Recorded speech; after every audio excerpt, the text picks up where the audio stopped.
বাঁকুড়ার ইন্দাসের বাড়িতে ঢুকে গৃহবধূকে শ্লীলতাহানি অভিযোগে তীর এক প্রতিবেশীর বিরুদ্ধে নির্যাতিতার দাবি অভিযুক্ত তৃণমূল সমর্থিত।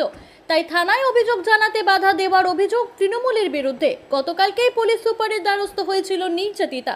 সোমবার সন্ধ্যায় ঘটনাটি ঘটে বাঁকুড়ার ইন্দাস থানা এলাকায়। ঘটনার পর নির্যাতিতা বিষয়টি স্থানীয় তৃণমূল ব্লক নেতৃত্বকে জানালে তারা থানায় অভিযোগ জানাতে বাধা দেয় বলে অভিযোগ। গতকাল নির্যাতিতা স্থানীয় জেলার বিজেপি নেতৃত্বকে সঙ্গে নিয়ে বাঁকুড়া পুলিশ সুপারের দরখাস্ত হয়েছিলেন। সেখান থেকে স্থানীয় বিজেপি বিধায়ক নির্যাতিতা ওই মহিলাকে সঙ্গে নিয়ে রাতে ইন্দাস থানায় গিয়ে লিখিত অভিযোগ দায়ের করে।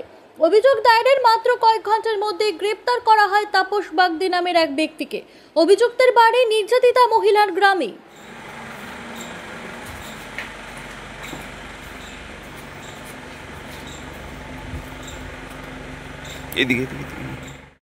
ও যেন ভালোভাবে সাজা পায়, কেমন মানে কঠিন থেকে কঠিনতম যেন সাজা পায়, কেননা ব্যক্তিগতভাবে এটা করেছে। কেমন মানে স্বামী না থাকা কারণে কেমন মানে আজকে হয়তো আমি নাই, কালকে আরো 5 জন থাকবে না, তাহলে এই জিনিসটা কি দীর্ঘদিন হয়েই যাবে? তাহলে ওরা মানে রাক্ষসে পরিণত হয়ে গেছে, তাহলে ওদের কি মানে দীর্ঘদিন হয়ে যাচ্ছে, তাহলে দিকে ভালো থেকে ভালো সাজা দিতে হবে। মানে গ্রেফতার হয়েছে, গ্রেপ্তার হয়ে গেছে, হ্যাঁ ঠিক আছে। এটাকে খুশি আপনি? হ্যাঁ খুশি, না হওয়ার কিছু নাই, ভালো খুশি আমি। এটাই চাইছিলেন? এটাই চাইছিলাম, আর চাইছিলাম এর থেকে ভালো সাজা দিতে হবে।